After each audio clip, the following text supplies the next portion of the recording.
And for the Pledge of Allegiance.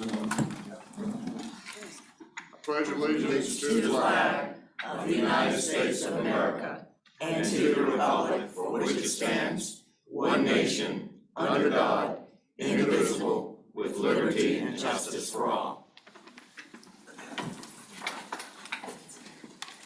Welcome, everyone. I hope everybody has been doing well since our last meeting. Is it anything that we need to know that's going on exciting in any of the jurisdictions? Yes, How did I know? Ms. Bates. we have some exciting news that is going to be transportation related in beautiful New Kent County. New Kent has been awarded, and the governor released it, that we will have a new facility, a auto zone distribution center, and more importantly, import facility. It will be the largest that they have in the United States or overseas. And so we are extremely excited about that. It will be in District 3, and it will also be right at our Interstate Exchange, which is exit 211, which is what I've been trying to get the Interstate I-64 widened to, but I won't mention that. The other thing we have is Churchill Downs is becoming, or not a negotiation, they announced it, that they will be purchasing a substantial amount of Colonial Downs and Rosie's. Okay. And it's other things, but I'm a team player, I'll give somebody else the opportunity to share. Congratulations. That's quite a big deal. I'm over the roof, you know what I'm saying? Moon, roof, everything. Congratulations. Anyone else wishing to share? Good. Ms. Firestone, do we have a quorum? I'm going to call the roll now, and should we share? Chet, would you like for us to share the tool or wait until we give the explanation? Just go ahead and call it for him. Town of Ashland, Mr. Hodges. Here. Ms. Barnhart. I'll just call it. Charles City County, Mr. Coda. Here. Thank you, Mr. Coda. Chesterfield County, Mr. Carroll. Mr. Holland. Here. Mr. Winslow. Ms. Haley. Goochland County, Mr. Lumpkins. Here. Vice Chair Lascalette. Here. Hanover County, Mr. Davis. Mr. Peterson. Here. Ms. Pritchard. Henrico County. 1 second. Henrico County, Ms. O'Bannon. Here. Mr. Thornton. Mr. Brannon. We'll make a note that Mr. Thornton has just arrived and he is present. New Kent County, Ms. Page. Here. Mr. Tiller. Mr. Evelyn. Powhatan County Chair Williams. Here. Mr. Carmack. City of Richmond, Mr. Addison. Ms. Jordan. Here. Ms. Lynch. Dr. Newville. Here. Mr. Jones. Ms. Larson. Ms. Robertson.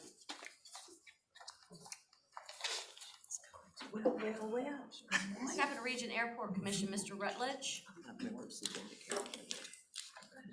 GRTC, Ms. Tim. Here. Ms. Adams.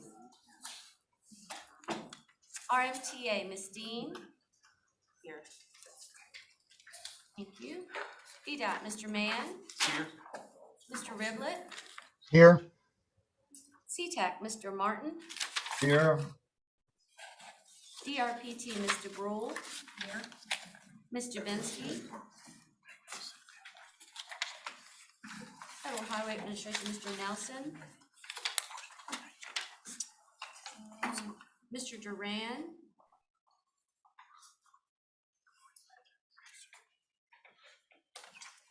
Mr. Koenig. Ride Finders, Ms. Tisdale, Here. Ms. Ruffin. Virginia Department of Aviation, Mr. Burnett.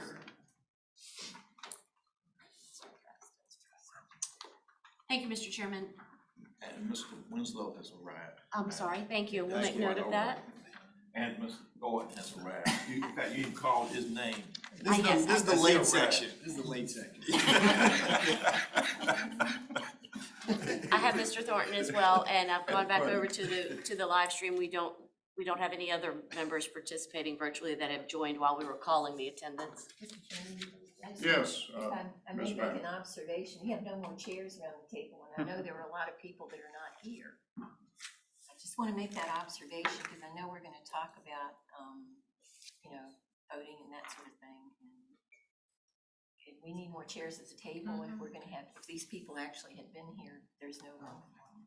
Yes, ma'am, thank you, thank you for that I mean, observation. but when we start talking about, virtual, attendance, I'm just throwing that out. All right, at this point, do we have any amendments that we would like to make to today's agenda? Mr. Chair, we'll insert. Yes, please, Mr. Parsons. Oh, yes, we did. Ms. Firestone, you certify we have a quorum, is that correct? Yes, sir, we do have a quorum. Thank you, Mr. Chair. Thank you. Two items to bring to your attention in terms of the agenda. Staff is recommending an additional item under new business, and we'll call it B5, related to an amendment to our existing fiscal year 22 work program. That is the thicker packet that has just been handed out to everybody around the table. An additional item, the one pager that's labeled addendum to B3, we would just like that introduced as part of new business when we discuss the regional smart scale applications. Okay, I have proposed amendments. I believe we have to vote on that. Yes, please. Okay. Would entertain a motion to approve the proposed amendments. So moved, Mr. Chair. Second. We have a motion and a second. Any discussion on the motion? Ms. Firestone, I believe you have to call the roll. Do we do a voice vote, or do we need a roll call for? I think because we have people coming in remote, we have to do the roll call. Okay, we're gonna do it this way. To approve the agenda as we're proposing to amend it. You wanna do it just number? Okay. Mr. Hodges? Aye. Mr. Coda? Aye. Mr. Holland? Aye. Mr. Winslow? Aye. Mr. Lumpkins? Aye. Ms. Lascolette? Aye. Mr. Peterson? Aye. Ms. O'Bannon? Aye. Mr. Thornton? Aye. Ms. Page? Aye. Chair Williams? All right, Ms. Jordan? Aye. Dr. Newbill? Aye. Just give us 1 second. Using our new tool.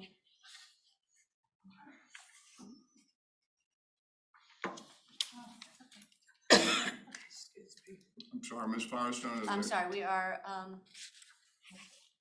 Ms. Tim? Aye. Ms. Dean?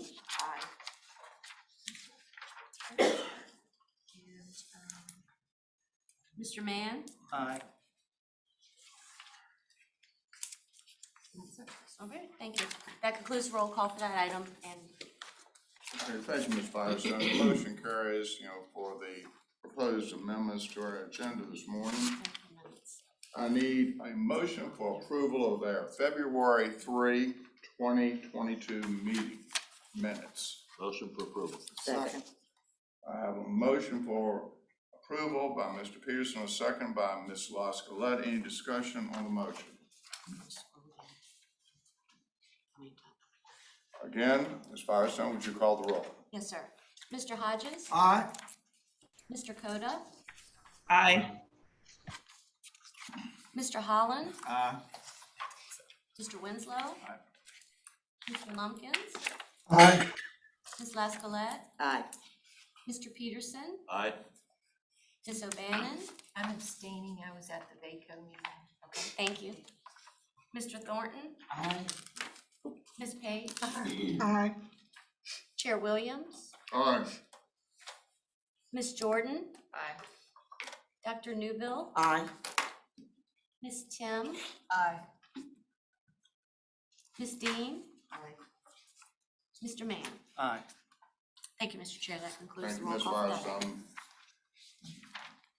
This will move us to our open public comment period. Please come forward, give your name, your address. We will provide you with 3 minutes. If you represent a group or organization, we will allow you 5 minutes. We have virtual participants, Mr. Chair, but no one has indicated that they wish to address the group. Seeing no one, How many do we have on? How many? excuse me, Ms. O'Bannon, I couldn't hear you. I was curious to find out how many members of the public are online. Just curious. We have one person, and then we have some Plan RBA staff members who are participating virtually, Thank you. aside from our members who are virtual. Thank you, sorry. Thank you. Ms. O'Bannon, not seeing anyone come forward, having no one that wishes to comment remotely, I will close the public comment period. That'll move us to the chair's report, and I'm gonna cede my time to Mr. Parsons, who's gonna give us some updated information about our new location. Yes, sir, thank you very much. As many of you know, the Plan RBA Commission has taken action to enter into lease agreement and coordination to move the staff and the office space in this meeting room into a new location starting next year. We are excited to continue to support this effort, and the new location will be in Manchester on Hull Street, just off Commerce Road, located close to the river, close to downtown, close to the fall line, as that continues to take shape.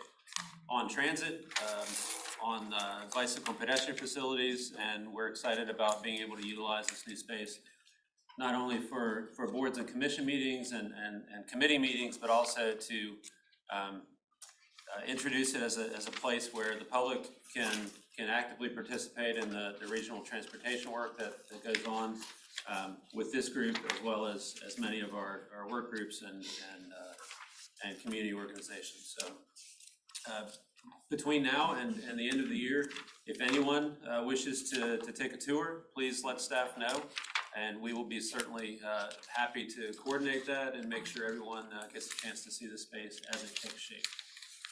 Mr. Parsons, when will we be moving to the new location? That's a great question. I think that the date is up in the air, depending on the construction schedule and permitting and that kind of thing. Mr. Gregory, I don't know if you wanted to shed any light on that. That's correct. The lease here expires at the end of October. We were hoping to move in November at that time prior to the expiration of this lease, but that's not going to be possible due to the timing of the build out of the space at the current. So we're looking at hopefully late December, but probably more like January. And we're working on solutions to provide for that bridge, to address that bridge period. That's where I was headed. Yeah, we're working on that. Okay. Yes, ma'am. Thank you, Chair. Could you let us know what the address is? Yes, the building is the current, but it's 400 Hull Street, and we believe it's. I think it's 424. 424 Hull Street Road. Yes. Thank you. Yes, ma'am. So as long as we're there for shad season, that's the goal. That's right. So you can go down the river straight from the meeting and drop a line. I'm all for this. Okay, Mr. Parsons, we'll have your report next. Thank you, Mr. Chair. I'm gonna see items 5B, C, and D. Those items are in your packet, our normal business items in terms of current work efforts and work status and financial reports for January. Based on the last meeting, there was a request for a list of commonly used transportation terms. That's included as well on page 7 as a resource for board members. I did want to turn the rest of my time over to Ms. Ryan, who is with us to give an overview of a voting tool that staff has developed since our last meeting and the extensive discussion on bylaws and voting requirements and quorums and weighted voting among jurisdictions. So, Greta, if you don't mind, take just a brief few minutes and go over what you've developed. So you can see on the screen, this is the voting tool, and as the roll is called, you will select if it's yes, no, or virtual. So we'll have a record of that too. And the count of the votes present shows up here, and it will automatically tell us if there's a quorum met, and there's a note that it's 18 if we need a 2/3 quorum. And we have the meeting votes, which not every jurisdiction, it's not straight votes. Like in Hanover, Mr. Peterson has 3 votes since he's the only one present from Hanover. And so the tool will calculate things like that for us. So we'll know how many votes each member actually is holding at the meeting. Another feature of the tool is when you get over to voting, only the people present will have these boxes highlighted, so it makes it easier for the person going down to mark your votes. And this doesn't look good. There's an invalid vote. No, that should be okay. So that could just, it looks like, there is one invalid. Oh, there it is. Mr. Chair, this So is we not did get her intended to vote. be a highlight of the problems with the voting tool. So this was good. Yes. This is our This test run, last and we'll be glitz. working through this Yep. as we move into the remaining votes and actually setting up for the bylaws vote next month. We did. Well, it That's did right. highlight that one vote was not recorded, so you would check to make sure you did actually record all the votes. And now it is a valid vote. We see we have 22 yeas, and there are 2 abstentions because Ms. O'Bannon's vote counts for 2. Oh, cool. So it's calculating that up here at the top, and it will tell us if we're over or under, if it passed. That's And so so strange. that's basically the whole vote. If there is a alternate and they show up too, it will list them as non-voting on this if everyone else in their jurisdiction is here. So it gives us a lot of information. I've discovered it's a little. Any questions for staff? Any questions for staff? There's one more interesting piece. Okay, This here automatically records who was here in the meeting, and that goes on page 3 in your agenda. This time we'll show who was at that meeting. It will be copied and pasted into the agenda. The minutes. top of the minutes to show attendance. Yeah. any questions for staff regarding the voting tool?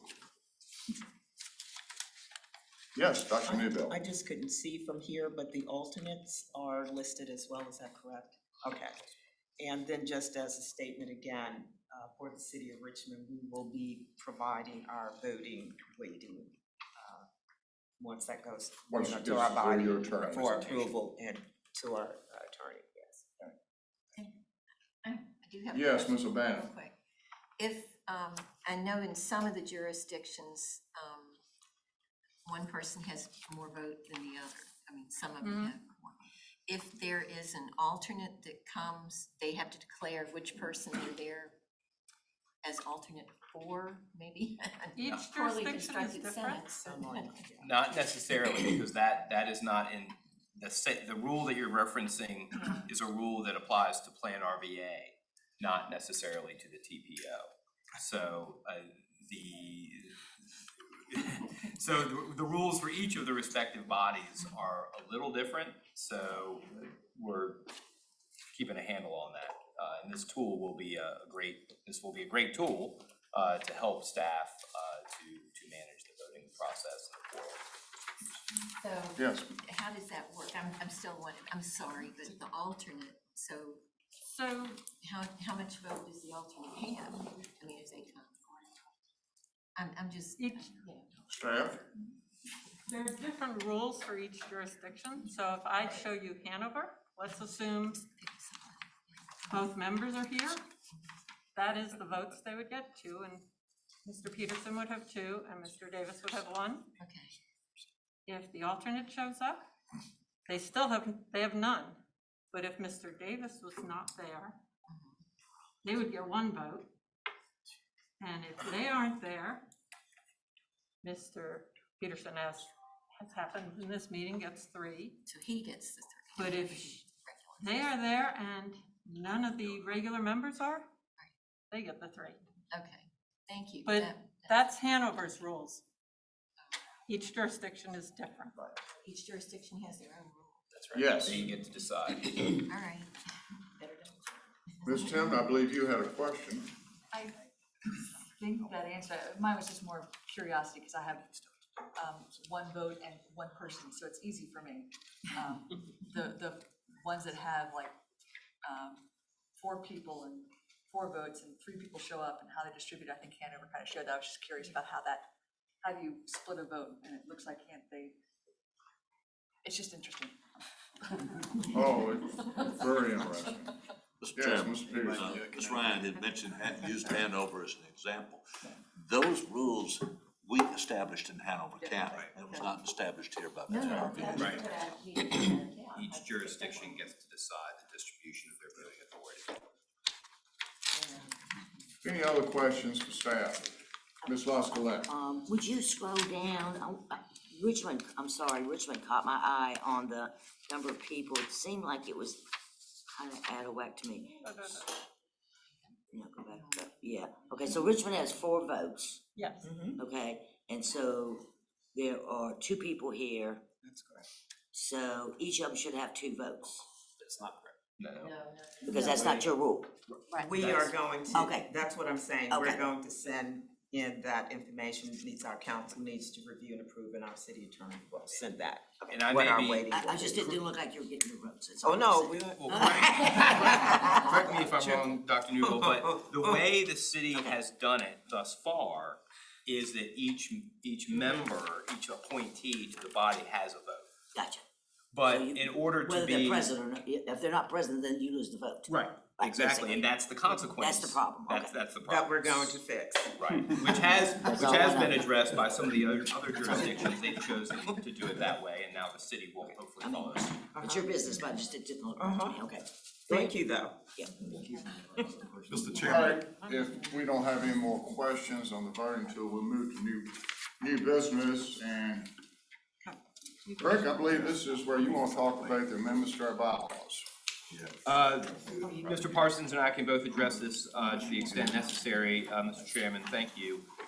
The bylaws, which you all have seen on multiple occasions, we weren't able to address that at the last meeting because while there was a quorum at the meeting, so it was an effective meeting, there was not a 2/3 majority present to take action on the first reading.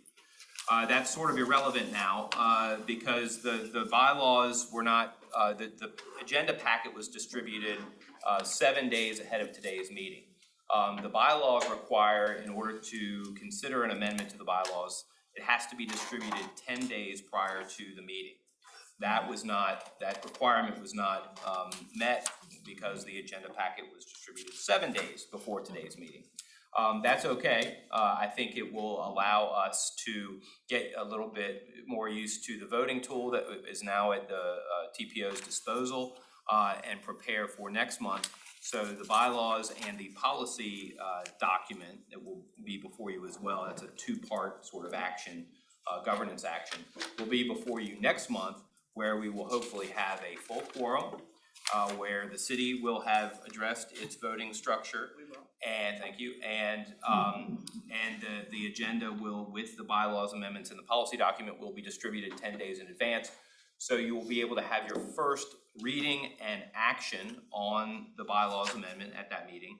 Then it'll be back before you again at the following meeting, where we will hopefully meet those requirements again, and then you will have your second reading and take action again with a 2/3 majority vote to approve the bylaws and the policy document.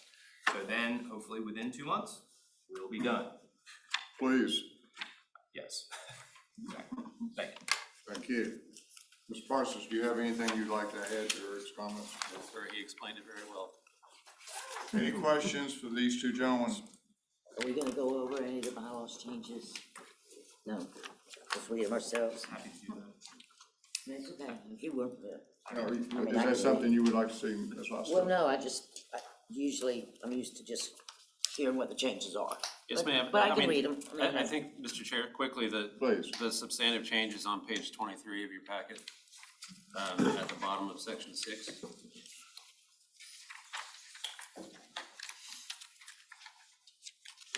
If you look on page 5 of 9 of the bylaws, Article 5, Section 6. That's where the rubber meets the road on the change. It is the amendment, the proposed amendment would strike that last sentence of Section 6.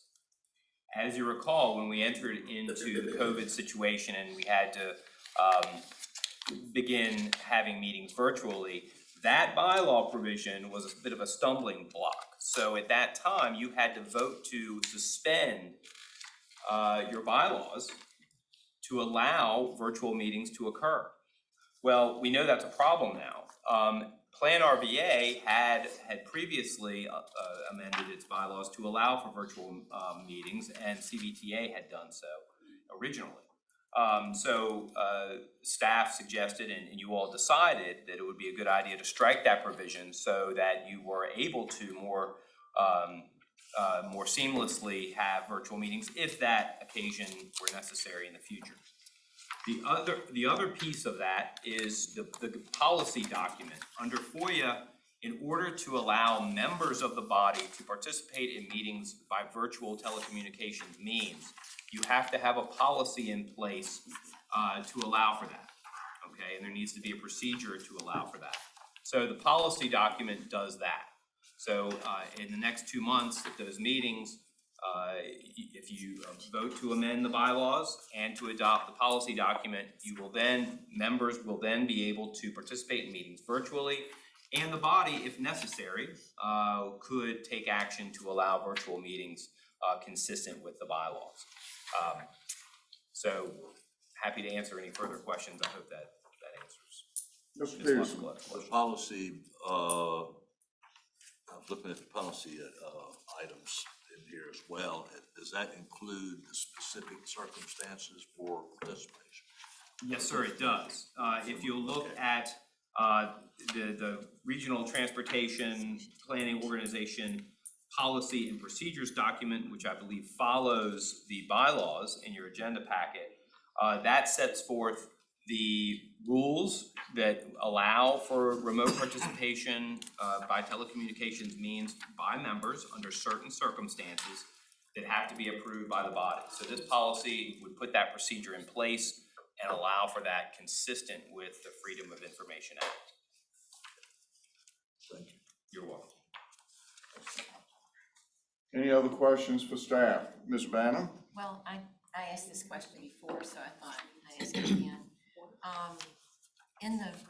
In the bylaw, policy and procedures, it talks about participating in meetings by electronic communications from a remote location and what qualifies. And we have A, B, and C. And my question was just who gets to make the call as to what is the issue or whatever. I mean, I'm sure anyone here would be trusted to say, I'm in the hospital. I mean, or you could see they have a cast on their leg, or as Mr. Carroll, he had a big brace on his ankle. But that was just a clarification. I mean, what would you do? And just to follow through on that. Under the policy document, if adopted, the process that's understood to be set up by that would require the member, if they had a situation where they wanted to participate remotely via telecommunications means, they would notify the chairman in advance of that necessity and why, whether it was a personal matter or it was a personal medical condition or a medical condition of a family member. Then at the meeting, the chairman would bring that to the member's attention, the full body's attention, and state that member X needs to participate remotely for this reason, and a motion to approve or authorize that participation would be hopefully invited and made and seconded, and a vote to approve that participation would occur, and they would only be able to do that if their participation via those means were approved by the body. Is that in here? Yes, ma'am. Okay, where is that? That's in the last paragraph of page 1 of the policy and procedure. Has to be, Okay. shall be approved by a majority vote of those participating in the meeting. Does it say you have to call the chair or let the chair? I didn't see all of them, sorry. Just to stay on record in the executive committee, I said your chair is not gonna be doing home visits for verification.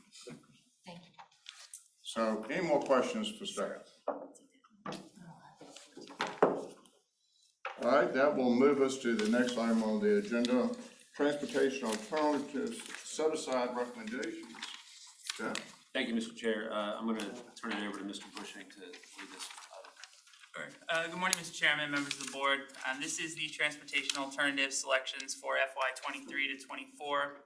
So just as a quick refresher, the transportation alternatives program is primarily bicycle and pedestrian funding in the region. It's set aside from the broader surface transportation program, which is where we get our RSTP funds. And it includes safe routes to schools, which is obviously intended to provide bicycle and pedestrian access to schools. So the prioritization process that we use this year is what was adopted as part of the regional funding framework this past summer. So basically, it's 3 categories we looked at. 80% is based on the statewide merit score. So the state evaluates, Vdot evaluates all the projects statewide. And it's essentially looking at how ready the project is, looking at the funding plan that's in place, and looking at what kinds of improvements is it actually going to make some improvement to the transportation system. The remaining 20% are more regional factors. So we looked at equity emphasis areas. These were identified in our long-range plan that was adopted last fall. So essentially, we were looking to see if these projects were going to serve areas that had been disadvantaged in transportation previously. So that was 10% of the score. And then the last 10% was basically looking at the regional planning, whether this project was consistent with our regional bike ped plan. Essentially, we have a regional network that's been identified previously. If the project was on that regional network, it was given credit for those points. And then the final evaluation was a cost benefit. So we looked at the cost in hundreds of thousands of dollars to determine the prioritization. So one consideration with this is the budget. We do not have the final budget numbers from Vdot at this time. We do have a bit of a time constraint as well. So the TPO is required to make our selections this month. Otherwise, we're responsible for holding our own public hearings for the project selections. So with those two, VDOT's recommendation is to use the previous year's funding numbers as a conservative approach so that we don't overshoot, and then we can go back and revise as needed. So staff did follow through with that, and we held it at the FY '22 level for both years in developing our recommendation. So that's, as you can see, just a little over $1 million for each year. TAC reviewed this approach and the draft project list and made a recommendation at their February meeting. The recommendation is the resolution that's included in your agenda packets. Since the budget was not finalized, in addition to selecting projects, TAC also recommended prioritizing the remaining projects. So if there were additional funds, we could easily pull from the list in priority order. Since the TAC meeting, though, there's been another wrinkle to this process. We've received their CTB members' selections or draft selections, and they overlapped with some of the TAC recommended selections. Obviously, we don't want to double fund a project. So staff's recommendation is that the policy board just vote to prioritize the project list and then allow staff to coordinate with VDOT and the CTB to finalize the actual selections of which projects would be moved forward. So we didn't have time to prepare this for handout. This was just finalized today, but the alternative motion is just to prioritize the projects as shown. This is the same ranking that was provided in your agenda packet. And then the second part of the resolution authorizes staff to coordinate with VDOT to finalize the project selections based on this approved order, the CTB member selections, and the available budget. So essentially, we would just work our way down the list like we'd done based on the TAC recommendation and remove anything that our CTB member selects as well, and then move on to the next project that we're able to fund. So the approach here is the same that was recommended by TAC, it's just without the certainty of which projects are going to be ours versus the CTB members. That's kind of the only wrinkle that's changing here. So I'm happy to answer any questions anyone has about the project list or the prioritization process. Questions for staff? Ms. Lascolette? So specific projects, I can ask a question about specific projects at this point? Sure. Okay, thanks. Because I'm going to, remember, that's what I asked. So what happened to our 288 projects? No, So- this is the transportation. Sure, so this is the transportation alternatives packet, so Oh, this a is just the chart, bicycle I'm sorry. management, yeah. Can you Gotcha. go back to the list? Yes, ma'am. Up Thank you. here and people, yeah, there you go. Here's the list. And for informational purposes, I guess I can add on here that we had funded 1 through 6 with the initial recommendation from TAC, as you see in the agenda packet. But the draft that we received from our CTB member was going to fund number 1, number 3, and number 6. So that took out half of the projects. So with this uncertainty, we thought it was best to just prioritize the list. Yeah, it was $1 million project or something like that. We cut it back to 500,000. Okay, sorry. Any other questions for staff? Was there a second page? It's just a 10. Yes, sir. There's a second page. And I apologize, I know you explained it. It changes the resolution, it doesn't change the resolution. It changes the resolution from what's in the agenda packet. It's the same order that was already in there. The only difference is we're not picking a specific project in dollar amounts. Thank you. So if I understand correctly, what we're doing is where we had the overlap with the Commonwealth Transportation Board, those projects now stay in, and then because they're putting those in, now we have an opportunity to go to the prioritization list. And the prioritization list will determine which projects then will come in. Yes, sir. So that's the approach. They're not defined that we're picking any specific projects in the alternative resolution that I'm presenting here. It's just the priority order, and then staff will work with Vdot and the CTB to finalize what that list looks like. But when we approve this today, you're gonna be going by the priority list, going in order, 1, 2, 3, 4. You're just not gonna be picking from the whole array of projects. Yes, sir. We'll be going in priority order. Okay. Any other questions for staff? We'll have a motion at this point. Ms. O'Bannon, are you making a motion? Yes, so move. Second. Okay, and the motion is to approve. Approve the recommended transportation alternative set-aside projects list. Right there. Well, it's on page. Okay, do I have a second? Second. Second. Any discussion on the motion? Ms. Firestone, would you call the roll? Yes, sir. Mr. Hodges? Aye. Mr. Coda? Nay. Thank you, Mr. Coda. Mr. Carroll? Aye. Mr. Holland? Aye. Mr. Winslow? Mr. Lumpkins? Aye. Vice Chair Lascolette? Aye. Mr. Peterson? Aye.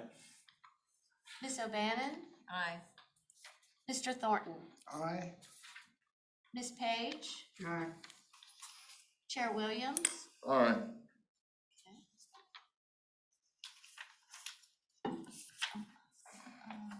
Ms. Jordan? Aye. Dr. Newbill? Aye. Ms. Tim? Aye. Ms. Dean? Aye. And Mr. Mann? Aye. Thank you, Mr. Chair. That concludes the roll for that item. Thank you, Ms. Firestone. The motion passes. That will take us to discussion on smart scale applications.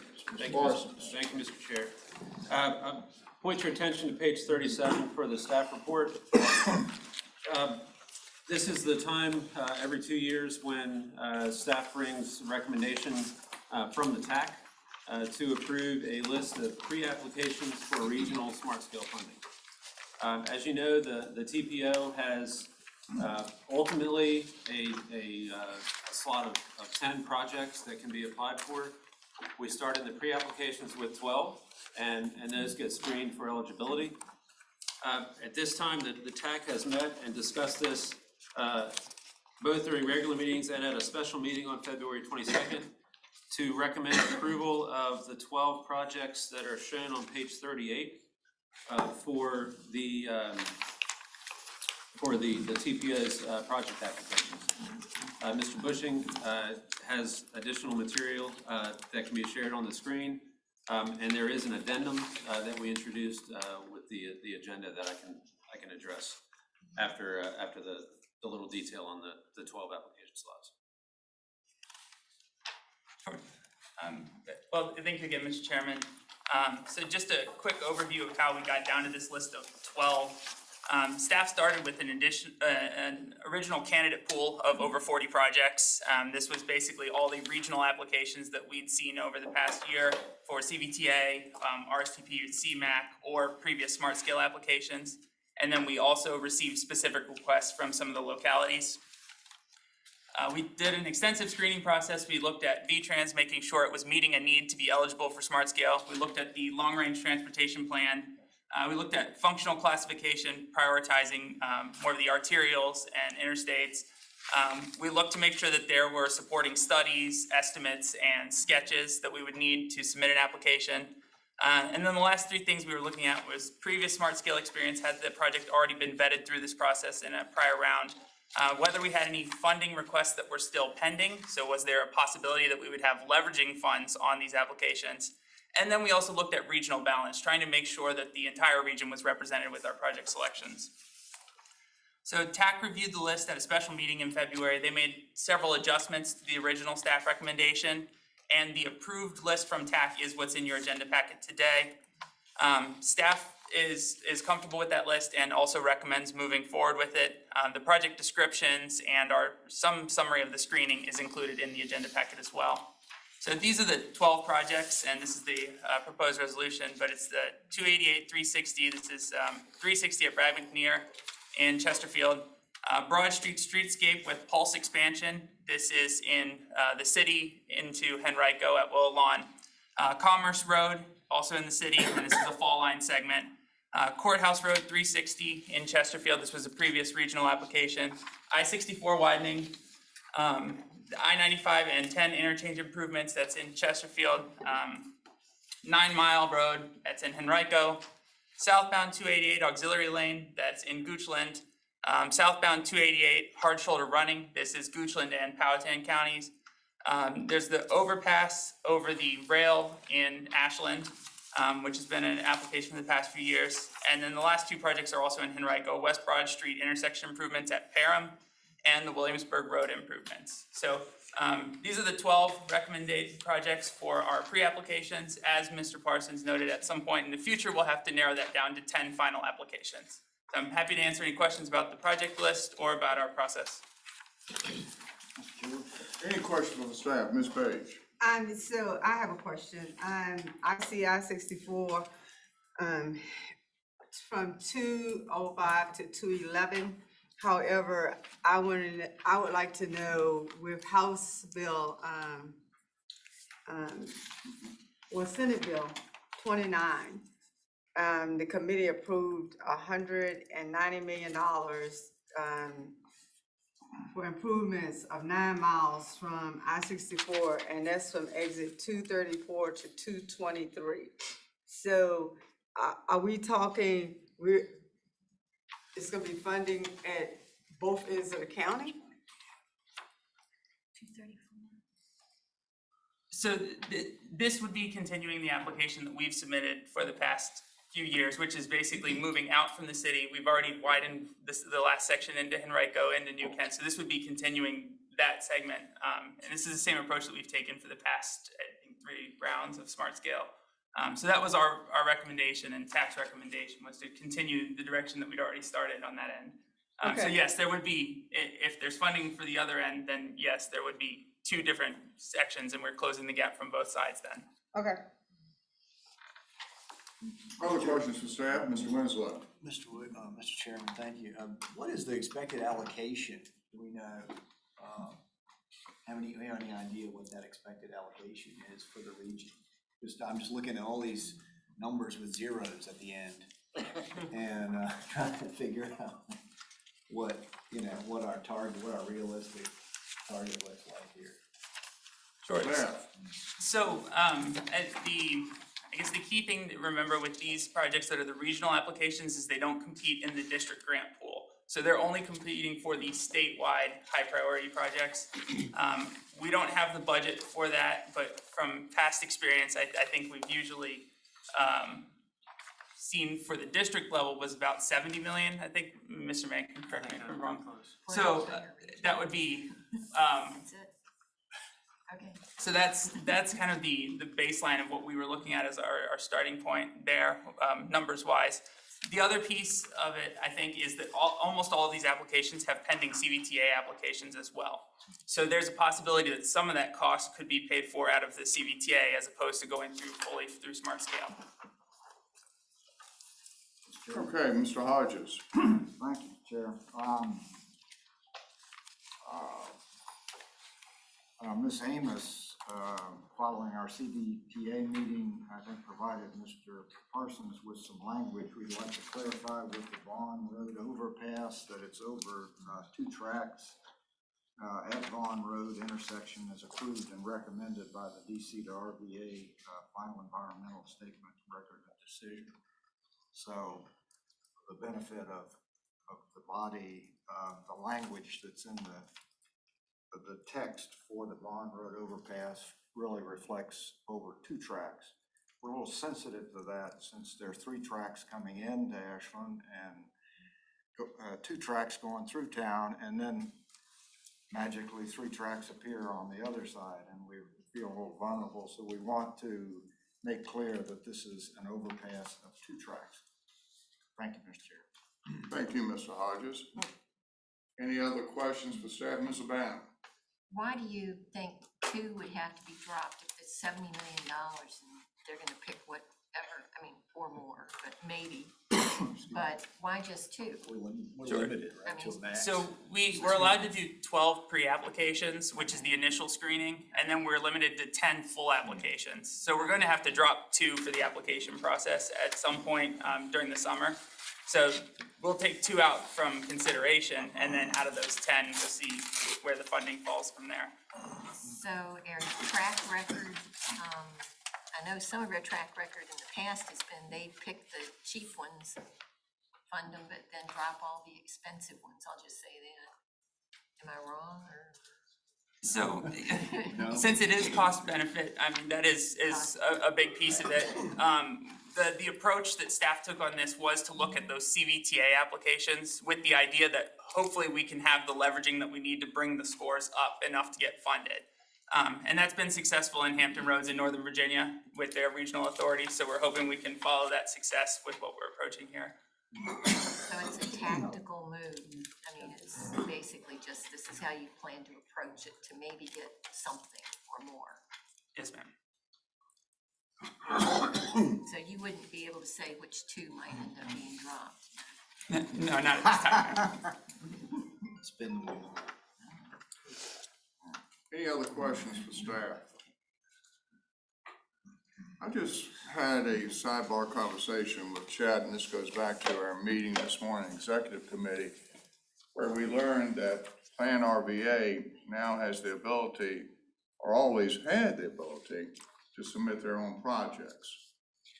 Now, I didn't know that, and I'm sure a lot of other people in the executive committee didn't know that either.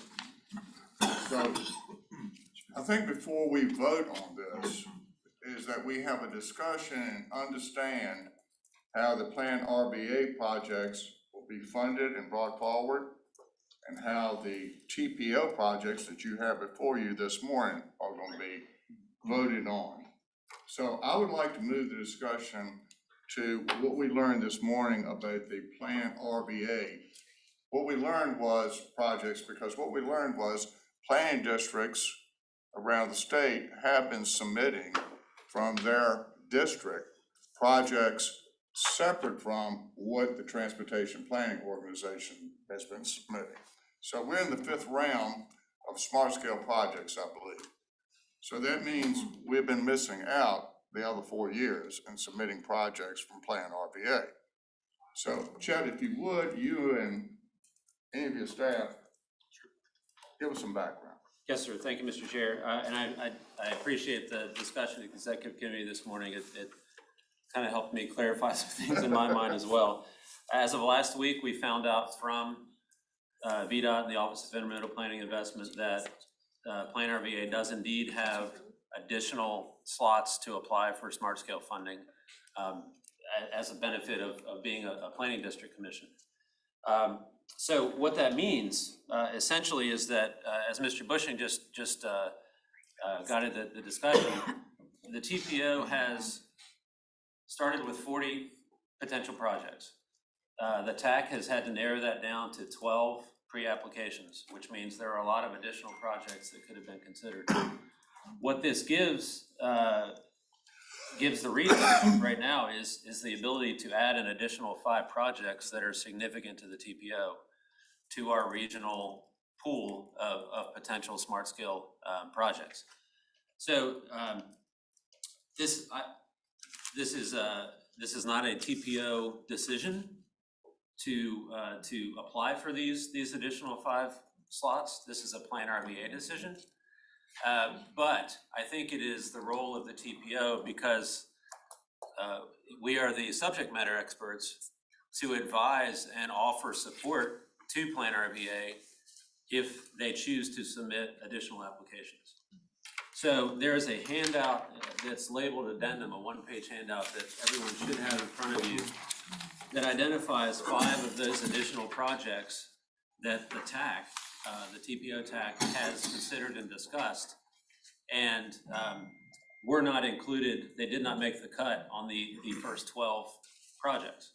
So the recommendation here for staff is to essentially provide support through the TPO to get these additional 5 applications submitted if Plan RVA decides they want to pursue that.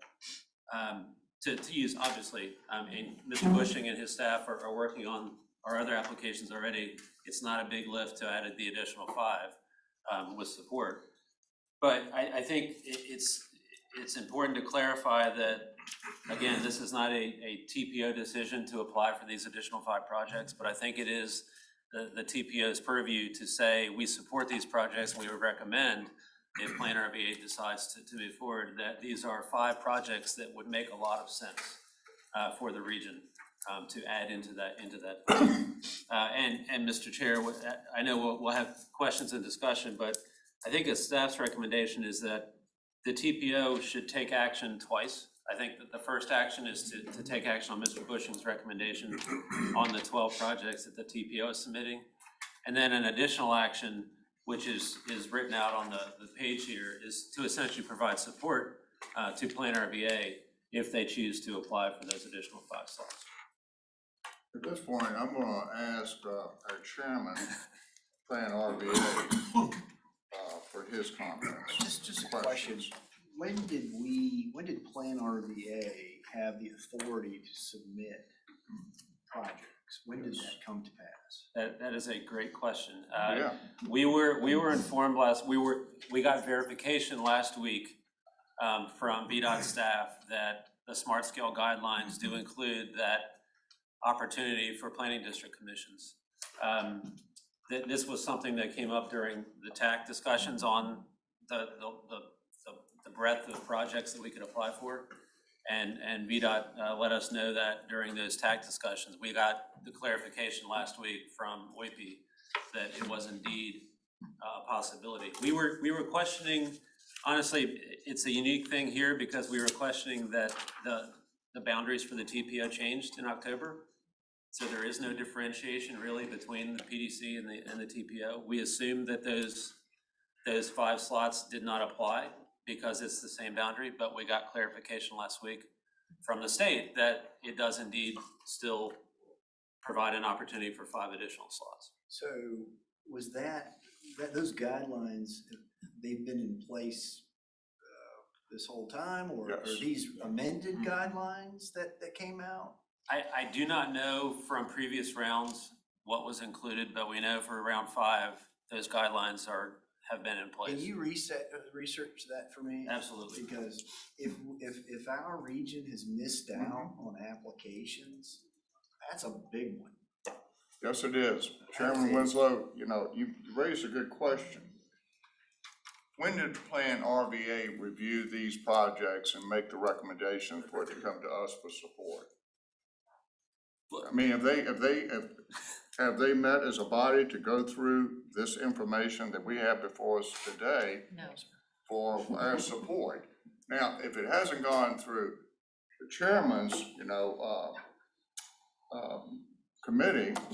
commission, then something's wrong. We shouldn't have this in front of us unless it's gone through him and the commission. Well, let me ask a question on that, Mr. Chairman, and that is the timeline of these applications I know is tight. We have a meeting the 9th, and Mr. Davis will be chairing that meeting because I'll be with my colleagues in front of the Secretary of Transportation that day. With that said, do we have time to have that come before Plan RVA and then to come back before this body before it has to be submitted?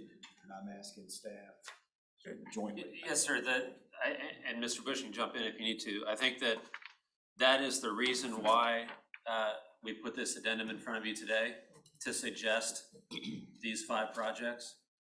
I've been in discussion with Ms. Heater about your meeting coming up. We are prepared to discuss that at detail with the commission. We do not have time between then and the next TPO meeting to come back here again. That's why the recommendation is that staff would provide support to get the application submitted by the end of March, if that is the direction that the commission wishes to go. Can I ask another question? So this is a list of 5. Is this the complete list that was considered by the TAC? It is, yes. There are 4 projects that, excluding the first bullet, the last 4 projects round out the full list of projects that were considered by the TAC. So the TAC did not consider anything other than what's on this list and what's on this list right here? That is correct, with exception to the first bullet, the northbound 288 continuous hard shoulder running lane. That was a previous application. I'm okay with this action, then I think that makes sense. As long as we've got the whole universe in front of the body next week, I'm okay with it. So I'm glad we got that sorted out. Ms. Urbana. I had a couple of questions. As I mentioned in the first question or so I asked, there are 12 possible projects in front of us. And we know even now that 2 of them probably will have to be bumped. Yet we're coming up with 5 more. And so, in other words, all right, the PDC and the MPO are 2 totally separate bodies, but we represent the exact same jurisdictions. So are we attempting to compete against ourselves by putting all of this together? Will they take these 5, put them ahead of the top 10 or 12 that we have on the other list? Those are questions that when you talk about the other organization, the PDC, discussing or whatever, should we just have a list that says we agree with the TPO and we're gonna pick those 4, or 5 out of that list of 12? I mean, this is basically a strategy of how to get the money. I understand that. And having been down at the General Assembly and followed some legislation just recently, as of yesterday, the legislation I was following very carefully, suddenly with crossover, it changed totally. So I understand what we're trying to do. And what is the best way to get the money? I would like to see a track record of how we've done in the past. Has somebody done an analysis? I did ask the question earlier, are they just gonna pick the top 5 or 6 that come to $70 million? Cherry pick them and just say, okay, that's what you get? Or are we gonna get, I know the applications are part of the money and we'll be matching fees. I know all of this is a moving target. I get it. So is this gonna hurt us or help us is my question. That is really my bottom line. because we already know that of the top 12, we're gonna have to subtract, there will be subtracted 2 of them. So if we add more, I mean, are they gonna be considered a separate body or all coming from Richmond, area? I mean, and then they'll pick 2, oh, look, they're cheap, we can cover that, 3 million, yeah, let's move that over here. I can just see the wheels turning. Yeah, that's a conversation with BDC too. Well, that's what I'm getting. I know the TAC knows what we need and how much it costs, and they'll line it up correctly. I have total faith in the Technical Advisory Committee. But this is right here. I mean, I'm willing to vote on Air 12 and all that, but we don't want to shoot ourselves in the foot at the same time. I mean, that's where I think this is, maybe that's the decision that was made to not have them pick a list in the past, because I never recall having this happen before. Maybe that was part of a discussion that I simply don't recall. So that was kind of what I was bringing up during the second committee meeting. Ms. Oscar. So in my view, all of these projects are important. We need every one of these and probably more. However, it's a philosophical thing. Do we give them 10 names, 10 projects, 15 projects?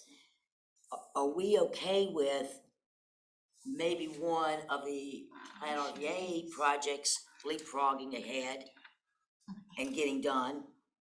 Me personally, I think we need them all, right? So it's a matter of strategy. Do we submit 15 names? Do we submit 10 projects, 5 projects? I think we need to think about what our strategy is. That's my own comment. Thank you, Ms. Oscar. I have a question. Mr. Mann, when did we find out that our planning district could submit applications off to the side of TPO? My understanding is it's been in smart scale since the beginning. I'm not sure, I believe when PDC asked the question, we researched it and confirmed recently that they did have 5 spots for pre-applications. Chet, does that line up with your understanding? Yes, I believe so. Let me have just a follow-up question, then I'm gonna go to Mr. Peterson. When did y'all find out that we had the ability to submit additional projects from Plan RVA? Last week. We got clarification last week. What triggered that happening? Because again, we're on the 5th iteration of Smart Scale, which means we've lost out on the other 4 iterations. Yes, sir. So why today are we just finding out that we had the ability to submit other projects as a district? This was a discussion that came up when the TAC was discussing the regional smart scale applications. I know it came up in TAC, but again, my question is, why have we gone this period of time not submitting the additional applications? And we'll go back to Ms. O'Bannon's comments and Ms. Oscar in just a second. Now, but go ahead, I'm sorry, Chet, I didn't give you a chance to answer. Can you explain to us why we haven't been doing this for the 4 previous rounds of Smart Scale? I can't. I'm sorry, Mr. Chair, I can't. I was tangentially involved in the last round of applications and was not on staff for the first 3, so I can't explain what the decision-making process was and where the discovery was, but we know this now, and we can make amends for this round of Smart Scale and have the information moving forward. I'm gonna go back to what Ms. Page said. I'll get you just 1 second. Ms. Page made a comment in executive committee, which was very good. You've only got so many dollars.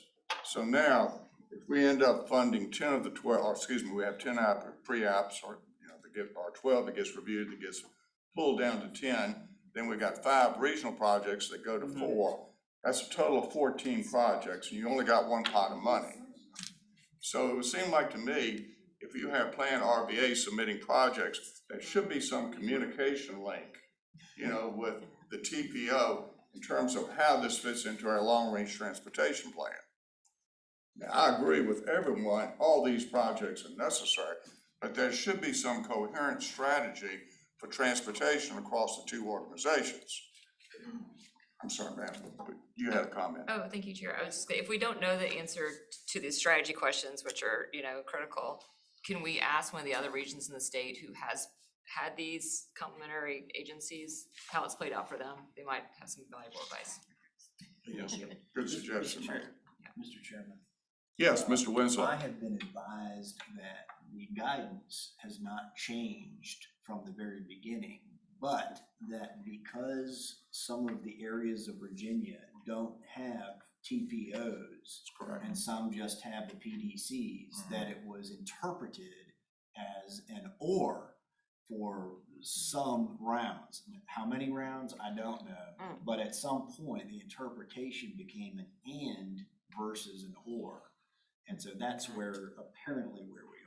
Okay, thank you, Chairman Winslow. Mr. Chairman. Yeah, I'm sorry, I've got Mr. Peterson, I've had him on hold. I think we might be getting a little off. I mean, we've screwed up in the past, no question about that. But it's time to go forward now. We've got these others.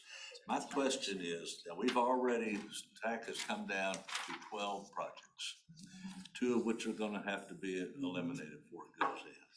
Now we've got 5 more projects, and these projects we're recommending are actually the ranked lower than the 12 that the TPO has already put in. Is there any value with Plan RVA to, instead of putting in these lower ranked projects, to go ahead and give additional support to our higher ranked projects as part of theirs? If, in other words, if 2 different organizations are putting in for the same project, does that strengthen us in smart scale? Well, that's what I meant. Well, I see Mr. Mann shaking his head. So, okay, so in that case, that answered my question. We're gonna need some good news. It's all right. Yes, Mr. Parsons. I'd like to recognize Mr. Bushing. I know that in terms of strategy and approach, I think there are certain ways, and staff is well aware of how to be competitive. I think it's important to note that, as I mentioned in the executive committee, we've got, it's better to put more projects in that will compete with Hampton Roads in Northern Virginia than it is to have a limited amount. So I think overall, it's a good approach to submit as much as we can. Mr. Bushing, I don't know if you wanted to add anything else. Sure. No, I think Mr. Parsons' point is exactly the point I would want to make, that we're not competing within the district for these funds, we're competing in the state as a whole. So the more applications from the region that we have, the more of a chance we have against the other regions in the state. Good. I think that speaks for itself, Mr. Chairman. Excuse me, Mr. Holland. I think that speaks for itself, Mr. Chairman. We know the pot's gonna be limited. The pot is a ceiling. And of course, we know years ago, they put in place 10 projects from each area because they had too many projects. That was a rationale, but yeah, because we were submitting more. But I think we owe it to ourselves to submit, because also there may be additional monies. I don't know how this play with the infrastructure approved by Congress that will also be impacting bridges, roads. I think that pot of money is out there somewhere too, and so we don't want to limit ourselves. And you can speak toward the infrastructure impact on the state, Vdot, and us. Mr. Chair, there's please, Mr. Mann. Certainly a lot of new funding coming from the federal level. Yeah. I think staff on many different, in all the localities, probably including Vdot, is still trying to wrap our head around exactly how all that money plays out, the grant programs, as well as the direct feed of money. So I don't know that I have a really good answer I can give you specifically on how it's going to affect Richmond District from the federal level. There will be an increase that I'm confident on. More in the pot. That's what we want to know, more money. Right, more money for sure. money. And going back to the smart scale applications, I want to point out and make sure everybody's aware that these are scored. So we don't really know the score going in. We know a lot of the factors, but we don't know exactly how they're going to score compared to other projects across the state. So I tend to agree with staff that the more projects we put in, the better chance we have in competing against other projects across the state. So I think VDOT would definitely be supportive of submitting as many applications as we could. Good points from Mr. Bushin and Mr. Mann. Well taken. Mr. Curran. So Mr. Mann just made the point that I wanted to make, that each one of these projects will be scored individually, and we don't know how that's gonna turn out. So the more that you can submit, the better chance you have. For all we know, one of the projects is in this lower 5 that we don't value as much, may score better than one of the projects we have in the top 12. The other thing to think about too, and that was not brought up here, is that when you talk about smart scale and you talk about Hampton Roads Transportation Authority, they've leveraged most of their money already. So they're not going, I don't think they're gonna be as competitive statewide now, because they're got $5.6 billion in leverage funds. And their $211 million, and I think I'm right on that number this time, that they get every year, they've leveraged themselves out for quite a few years in advance before they'll be able to start qualifying for more money. The best opportunity for us in this area to actually be able to be competitive, we need to put as many projects in as possible to see what sticks. Thank you, Mr. Carroll. Mr. Peterson? Mr. Chairman, I'd like to move that we accept the 12 projects that were submitted earlier, and that we recommend these 5 projects to Plan RVA for their consideration. Second. Yeah, I'll second that too. All right, I have a motion from Mr. Pearson. I believe we have a second from Mr. Winslow. Comments on the motion? Ms. Question. So, Mr. Chair, my question becomes then, if we want to submit as many projects as possible, we already know, and I just read what the Senate bill stated, then if we're doing 20 miles, because it's exit to exit 10 miles on one end, I-64, We knew. 10 miles, 10 miles on the front end. So do we want to submit from 205 to 223? Instead of 205 to 211? I'm not trying to be greedy, I'm just asking. Mr. Bush, I'm just asking, Mr. Bush. I mean, to me, it makes good sense to ask, ma'am. The application has a lot. All right, let's go through the chair. We're having individual discussions. So, Ms. Mr. O'Bannon. Chair, may I ask Mr. Bushin? Yes. Mr. Bushin? Sure, then, thank you, Ms. Page. The reason staff selected the segment that we did was because that's been our previous application for the past 2 or 3 rounds. There's also been an updated consultant gap study. So this is the one of the segments. So and I'm sure you're already aware of this, but out of the $400 million for that whole stretch of the county, this was one full segment of that. So we have an estimate for just this section. It's easier to break the project down into these segments. And since this is the one we've done in the past, it made sense to continue with that one with the updated information that we have. It's scored reasonably well on the benefit in the past. The problem has always been the cost. And I know that's, it's the cost benefit that everyone talks about, but that's really been it's been a very high scoring project on the benefit side with this piece that we've had in the past. Okay. Thank you, Ms. Page, Mr. Bush. I mean, I gotta understand. Any other discussion on the motion? I have one comment. I want to say I'm very appreciative of the way, y'all have distilled down on this conversation today, because we're getting a lot of information that we didn't know prior to going into this meeting this morning. So I'm very glad that we've had this discussion this morning. My only comment at this point, I think we're in agreement about more applications, the better. My only concern is the communication link with transportation between this organization and Plan RVA. That said, Ms. Firestone, would you please call the roll? Yes, sir. Mr. Hodges? Aye. Mr. Coda? Aye. Mr. Carroll? Aye. Mr. Holland? Aye. Mr. Winslow? Aye. Mr. Lumpkins? Aye. Vice Chair Lascolette? Aye. Mr. Peterson? Aye. Ms. O'Bannon? Aye. Mr. Thornton? Aye. Ms. Page? Aye. Mr. Williams? All right. 1 second. Ms. Jordan? Aye. Dr. Newbill? Aye. Ms. Tim? Aye. Ms. Dean? Aye. Mr. Mann? Aye. Thank you, Mr. Chair. That concludes the roll call. Thank you, Ms. Firestone. This moves us to the next item on the agenda, and this is going to be a report by Dr. Newbill dealing with, her recommendations, the committee's recommendations going forward as it pertains to our fall transportation plan, et cetera. Sure, and thank you, Mr. Chair, for the opportunity. All members, thank you. We've met twice, and on page 41, there is capturing of the basic discussion, 41 through 43.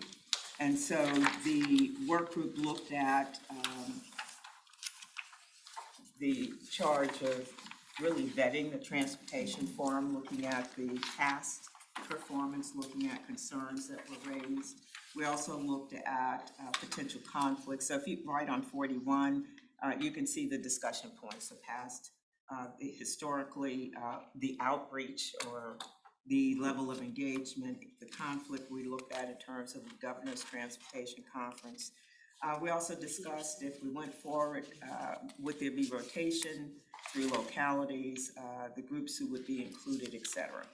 And without going line and verse, the recommendation is that we would continue with the forum and that we would really work to make sure that a broader audience would be engaged through a significantly enhanced communication strategy. Okay? And so that's the first thing. We would recommend that it would occur. We did, however, say that we would not recommend that the forum would occur this year, that it would occur in 23. And that's looking at our move and other considerations that I'll bring next relative to our recommendation to have an annual meeting. And Mr. Chair, this is especially addresses your last comment about concern with communication between the various bodies. We're recommending that there would be an annual meeting and that annual meeting would include the joint entities, and so CVTA, TPO, Plan RVA, and that this would occur in such a way that it would not create an extra meeting for the year, but really would take the place of, yes, exactly, but that communication would be addressed, as you've mentioned, and from our perspective as well, that was critical. It also allowed an opportunity preparatory to the legislative session with the General Assembly for us to have some conversation about potential legislation we might want to consider looking at across the region in the upcoming session. So essentially, two recommendations, as I said, to do the forum, but to do that in 23 and to have an annual meeting that would occur this year. And so that meeting would be in line with, and we would coordinate around our move so that, there would logistically not be a challenge with that. So now that our move, the date's changing a little bit, that may give us a little more leeway, but we would get back with you in terms of that date. Staff would work with all the bodies relative to the annual meeting as well as the forum.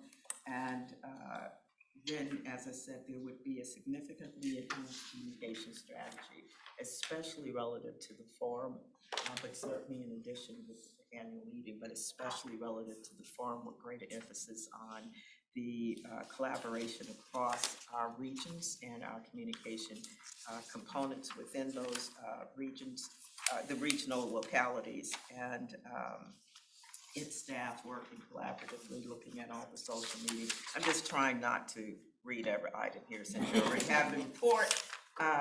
The recommendations are delineated here, and as I said, the group brings forth, yes, 23 for the forum with major efforts to be engaging of a broader community, including elected representatives at the certainly federal, state level, and to have an annual meeting as well.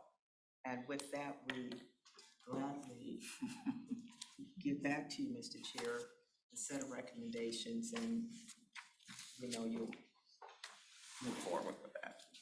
I've said this before, you have a lot of talent sitting around this table, and you just saw an example of it. Well thought of. Plaudits to you and your committee. which included, I believe, Ms. Page, Mr. Mr. Peterson. Peterson, Mr. Carroll, Mr. and Mr. Carroll. Addison was able to join us as well for a session. We met a couple of times. We really appreciate the work that y'all done on this and your report this morning, which I found myself agreeing to everything you said. Oh, my goodness. So, any other comments? Ms. Oscar. Just a quick question. When, Dr. Newey, thank you very much. I know it's a lot of work goes into this, and it'll be a lot more to make it work, I'm sure. Yes, But I'm the- sure once we get the other committees working. That's right, that's right. You've laid some of the framework. So when you say 23, are we talking fiscal year or calendar year? Calendar year. Thank you. Good answer. Yes, And 22 for this year for the annual meeting. Gotcha. Quick question also, and I agree with the chairman's comments, excellent work in terms of support. What is the plan RVA on-call bench? It's in it's under the communication strategies. The work plan should reflect the use of a plan RVA on-call bench to support plan and implementation. Right. I'm just curious what that was. Yeah, you want to share? Absolutely, Go ahead, Mr. Mr. Chair, Mr. Hodges, that's a great question. We do have an approved bench that, of consultants that Plan RVA has vetted already, and they have been integral in our work this year in terms of public engagement for the long-range plan, for our bicycle pedestrian plan, for the development of our Title VI strategy, for equity-based procurement process, lots of different things that have expanded our reach and scope in the community. So the recommendation is to utilize that talent pool to help us develop the strategies and the methods for increasing awareness of the forum and the other activities that are engaged in the work group. And that was some of the challenge that was noted in terms of the forum from last year, was having that capacity to really have that kind of outreach that will provide, in addition to what the various members have in terms of their own communication, staffing, et cetera, that can be brought to bear. But that was really critical. We didn't have as much of that in place. Great, thank you. Feel we have some consensus, with Dr. Newbill's report to us this morning. So the next question, and this is to staff, how do you implement these recommendations that we seem to have consensus on? Yes, sir, thank you. We would actually kind of flow right into it. I think the first step is taking the recommendations about the annual meeting and finding the best time that works for all three organizations to coordinate schedules and make sure that there is enough time for that annual meeting to utilize Mr. Thornton's approach to celebrate the collaboration and the cooperation among all of our regional bodies. And then to utilize that on-call bench to start with the annual meeting, but really then to focus on the forum for FY23. So I think in discussing this with Ms. Heater, we're ready to move forward and start working for an annual meeting in the next few months and put the wheels in place to make that happen. All right, I'm excited. I'm excited. Let me finish, I'll call it. I'm excited because, as Chet said, as long as I've been coming down here, and that gentleman precedes me, Mr. Thornton, he's been saying, we need to do a better job of communicating what we do for transportation in Central Virginia. And then we got started at the beginning of the year, I believe it was August, and we had that discussion about that very thing. And now we've got an excellent committee report with a blueprint for going forward that staff is going to be bringing to fruition, something I think is going to be of tremendous benefit to not only this organization, but to the other organizations that most of us also belong to and participate and work with the other groups. So this is exciting, and what I'd like to do, Chet, is for you and staff to give us updates as we go forward over the next months, like where we are, just make this part of the agenda for update of what we're doing, because I don't want to see this go away. Dr. Newton. Yes, and so to further codify that and to get agreement here, at the bottom of page 43, We have a work group requested action that the body would embrace and endorse that then would feed into Chet's reporting back. It's at the very bottom, the resolution, in the form of resolution for this board's consideration. Okay, yeah. That means we need to have a motion for the body this morning. So moved. Second. We have a motion and a second. Any discussion on the motion? Mr. Carroll? I too want to thank Dr. Newell for the leadership in the committee. Made it seamless, made it easy. She had everything laid out for us and took our input. I do agree with the recommendations. I think that one of the things I think is prudent for the future is perhaps to put a policy in place to follow, so that if leadership changes in the future, or even staff changes in the future, we have this codified in what organizations' expectations are moving forward, so that if someone new comes in, they have a document to look at and say, this is the A, B, C, and D of this, okay? So that there's no question in the future to go, well, now what am I supposed to do? This is not in policy here. Because I think by having that and then having contact information within that policy, within the agencies, within the resources, having all of that there, it makes it a little more seamless for staff to be able to go, this is the go by, this is what we have to do. There's no question, right? And so things will less likely fall through the cracks if we have a document in place that covers this for the future. And then also new members, when they get in the committee, can be given those documents and go, oh yeah, this is the bylaws and this is how this stuff is handled and this is what my agency's responsibility or my jurisdiction's responsibility is gonna be. So I think it's fantastic, but I think we need to make sure that we put something in place in the future so that another group of people in 4 years or 6 years is not having the same conversation about what do we need to do again. Maybe we just need to tweak it because we've already got something in place. Just my thoughts. Mr. Winslow, Mr. Chairman, please. just quickly would say, great minds think alike, because at least on the Plan RVA staff side, we've had those discussions, and that standard operating procedure is in draft form now.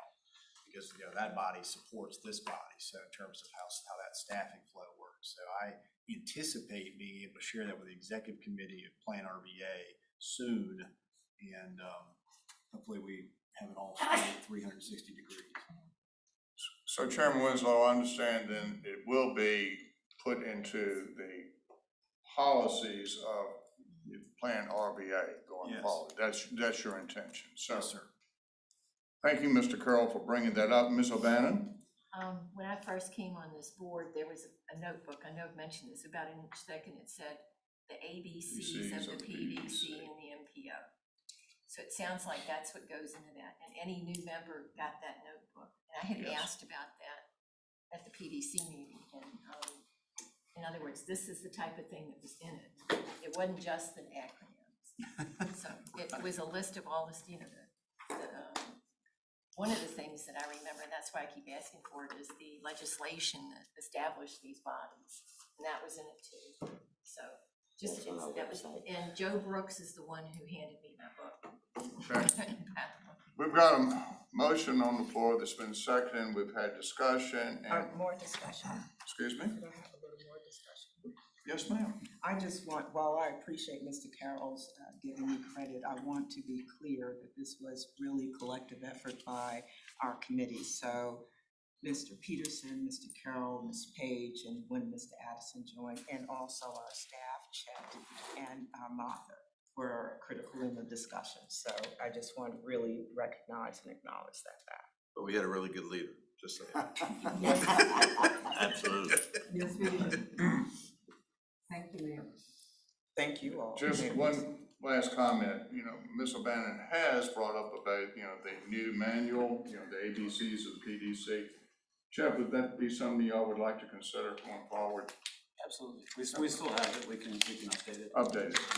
Okay, I'm sorry, Ms. Jordan. Would love a copy. I do that with. And how long have you been here? Gosh, almost a year? Yeah.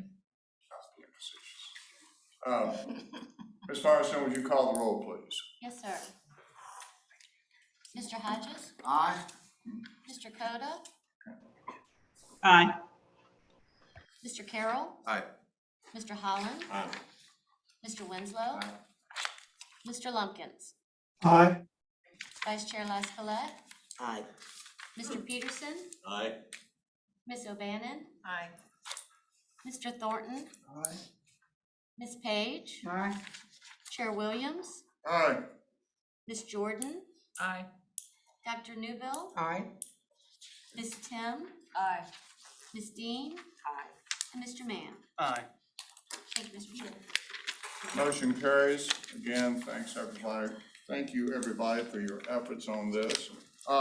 Chet, I believe you want to go over something with the Unified Work Program. Yes, sir, thank you very much. I appreciate everyone's time immensely. This is something that we needed to get on the agenda today, and this was the addendum that was approved earlier in the meeting. We need to make an update and amendment to the existing work program, which essentially directs staff time, and we want to make sure everything is lined up between now and June 30th so that staff can continue working on the things that are priorities. I have, everyone should have the draft amendment in front of you, and I'm sharing it on the screen as well. We have gone through and highlighted everything that would be changed with the work program, so I wanted to just quickly run through that and identify those things before asking for recommending action. The introduction that's on the screen here, we're taking out the indication that the boundary may change. That has taken place. So we reflected that in the language here, as well as the map that is included in the work program. So that map has been updated. That's on page 4 of the work program, and on the screen, reflecting the boundary for the entire MPO has included the entire PDC. There are just a couple major updates here with the work program.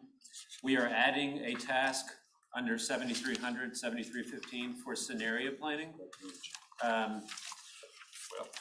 That's on page 9. And this is a new work effort that we've recently embarked on after the completion of the long-range plan to look at. This is a multi-year process, but we wanted to make sure we're able to start on it this fiscal year. And we've removed the Rural Transportation Planning Assistance Program from this because of the change in the boundary and the inclusion of our 4 rural jurisdictions in the full MPO. That there is no rural assistance planning funds because of the inclusion in the MPO of the entirety of those 4 jurisdictions. With each of these areas, there has been an adjustment in the budget. So the work tasks remain the same for all of the categories. We've added in, I believe it is on page 19, the new language supporting scenario planning. And then we have taken out the language supporting the rural work program. But the major items here are the last page, which shows the budget. And I'll take a second to go through that. This is page 32. Page 30 and 32 are reflective of the same thing. It essentially, the yellow highlighted sections show the areas where there have been changes made. We've essentially moved funds from the contingency line item to these other ones: outreach and equity, long-range plan, scenario planning, active transportation, and financial programming, to reflect those active areas where staff is engaged in ongoing planning work. Those budget items, when we adopted this back in June, we've realized that they don't adequately fund the work priorities that the TPO has been engaged in this year. So we're requesting a shift from contingency to fully supplement these other line items so that we can continue that work, those priority items, for the rest of the fiscal year. The other major change that's been added is scenario planning number 7315. we've realized an additional $243,000 and change through our RSTP program. So this amount was added to our budget for FY '22. And Vdot has requested that we memorialize this, this sub-allocation of funds in the work program. That's why we've added this additional line item. So in the end, we've moved funds from contingency to supplement these other programs and then added an additional $243,550 to our overall budget. The requested action is included on the first page of the handout in the staff report. And it is to amend the fiscal year 22 Unified Planning Work Program to shift from those contingency funds to the other following tasks. To amend the fiscal year 2022 Unified Planning Work Program to include an award for specific RSTBG funding for 7315 scenario planning. And then to notify all of our partners with Vdot, Federal Highways, and others that this amendment has taken place and move forward for the remainder of the fiscal year. We're asking for this action item today because in the coming month, 2 months, we're going to be working on the work program for next fiscal year. So we wanted to get this moved through today and make sure that we memorialize it. Questions for Mr. Parsons? Mr. Chair? Yes, please. So what's the change? It looks like maybe a 1.2 million, something to that effect. What's the change in numbers? The change in the budget is simply the $243,000. Okay. We've added that and we moved around other funds. Okay. Any other questions, Ms. Lascolette? So follow up on that question, so there's no bottom line change in the budget, you're just moving money within the budget? No, ma'am, the bottom line change is the additional $243,550. Okay, and that's not shown, okay, so you're asking us to approve $243,500 additional, is that right? Yes, ma'am, to recognize that in the work program. If we don't have any more questions, I will call for a vote. I will entertain a motion. So moved, Mr. Chairman. Okay, I have a I'll second motion that. for approval. I'll second that. I have a second. Any discussion? A quick question on what, Mr. Carroll? so just to clarify that 243,000 that's coming in is gonna be utilized in the budget as well with these changes, correct? That'll be directed specifically to scenario planning. Yes, sir. I just wanted to make sure that was clear. Thank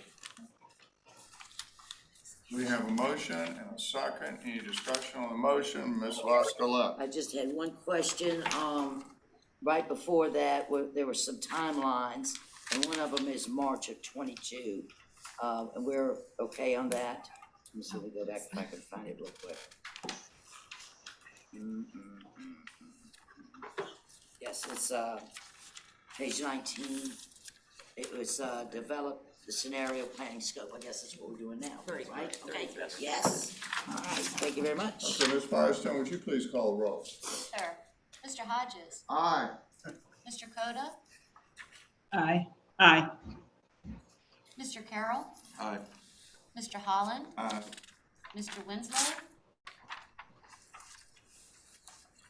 Sorry, I didn't realize he had left us. Mr. Lumpkins, Aye. Vice Chair Lascolette, Yes, aye. Mr. Peterson. Yeah, delete. Please, Ms. O'Bannon, Aye. Mr. Thornton, Aye. Ms. Page, Aye. Chair Williams, Aye. Ms. Jordan, Aye. Dr. Newbill. Should leave. Okay. Ms. Tim, Aye. Ms. Dean, She left as well. all right, and Mr. Mann. Aye. Thank you, Mr. Chair. That concludes the roll call for that. Thank you, Ms. Firestone. This will move us to the next part of our agenda where we get some transportation updates. And I believe you're on, Mr. Mann. All right, thank you, sir. First off, apologize for any inconvenience anybody had on I-95 southbound near Ashland. Please avoid that area for the rest of this week and early next week. For Mr. Hodges, I believe we are probably increasing your revenue this week with all the people running through Route 1. And our gridlock. Yeah, and gridlock, well, it comes together. CTB update, at the February meeting, they had workshop presentations on transportation performance management, highway traffic noise guidance manual, and the economic development access program. At the action meeting, they approved the Economic Development Access Fund Policy 2022 revision. The next meeting is scheduled for the workshop on March 15th at 10 a.m. and the action meeting on March 16th at 9 a.m. While it is currently scheduled for 2 days, we do anticipate there may be a schedule change to 1 day for the next meeting. Smart Scale Round 5, the final Round 5 technical guide is available on the Smart Scale website. Pre-application portal did open on March 1st, and the deadline for submissions for pre-applications is Friday, April 1st at 5 p.m. As a reminder, concept and application development assistance is available from Vdot Richmond District Planning. We'd be happy to help out any way we can on those applications as you're getting them developed. There will also be a Vdot cost estimating training session held for local technical staff on March 24th and 25th. This will be particularly helpful for localities as the final estimates for Round 5 are due this summer. So March 24th and 25th at the Richmond District Office, we'll be having that training. 6-year improvement plan development. The development of the fiscal year 23 through 28 6-year improvement plan is now underway. There will be a public meeting for Richmond District on Thursday, April 28th at 4 p.m. that will be held at the Richmond District Office down in South Chesterfield. I want to say Colonial Heights, but it's actually Chesterfield. Fall Line Trail update. Vdot does continue to work with localities and CBTA staff on determining which segments of the trail will advance most efficiently. So we're working with the Fall Line Trail CBTA working group on that. There are some budget amendments floating around out there from House and Senate that vary from the governor's proposed budget, where he had $207 million set aside for trails. The House and Senate have both done very different things with that funding.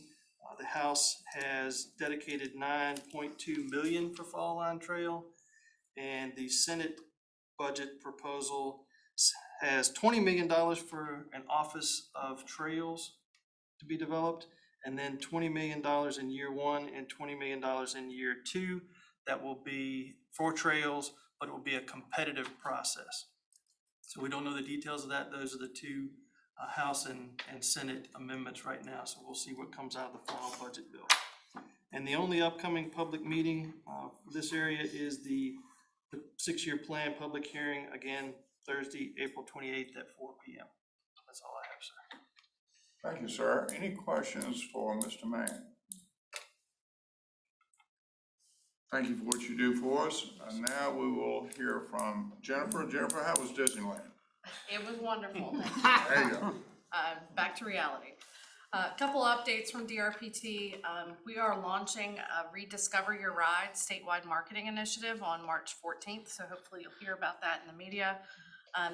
This is really our effort to develop a unified statewide message to hopefully bring folks back to public transportation. It's a safety message related to COVID, but also promotion of why public transportation continues to be a safe and viable transportation option.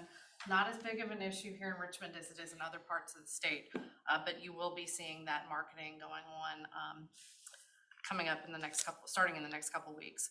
We still have Transit Recovery Marketing Initiative funding available, and that is available for eligible marketing projects, not only for transit agencies, but also for regional commissions and MPOs. Along with that, along with what Mr. Mann said, we also have staff available to help with smart scale applications. If you have anything that's got a transit or rail element to it, we can provide technical assistance with that. And finally, we're in the process of revisiting our MPO representation, and so we'll be making some changes in staffing to the different MPOs around the state, starting potentially as early as April. So we'll communicate any changes that we have with Chet to share with the policy board. And that concludes my report. Thank you, Mr. Brule. Any questions for her this morning? Now that'll move us to the next part of the agenda, future meeting topics. What would y'all like to have covered, addressed? Mr. Hodges. Briefly, Mr. Chairman, there's a new entity in the state that's called the Virginia Passenger Rail Authority. It is implementing the DC to RVA plan. They're in the town of Ashland doing survey work to acquire half the right-of-way through the town. I think it might be timely to have a presentation to this body as to what their plans are and what they're doing. So I would suggest that as a future meeting topic, a presentation by the Virginia Passenger Rail Authority on their work program. They have come to the town and made a very interesting presentation, and I think this body may want to hear their presentation. I saw Mr. Parsons writing down his notes, so thank you, Mr. Hodges. Other members? Yes, ma'am. Thank you, Mr. Chair.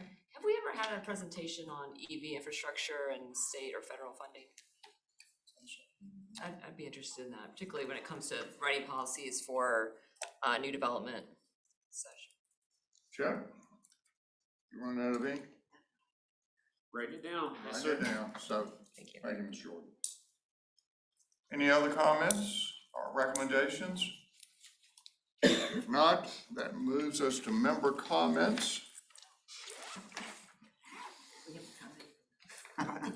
This page is through for today. That's her comment. I'm keeping my Next. promise. Ma'am? I'm keeping my promise. Okay. Our next meeting is April 7th. Everybody be safe, and we will see you then. The meeting is adjourned.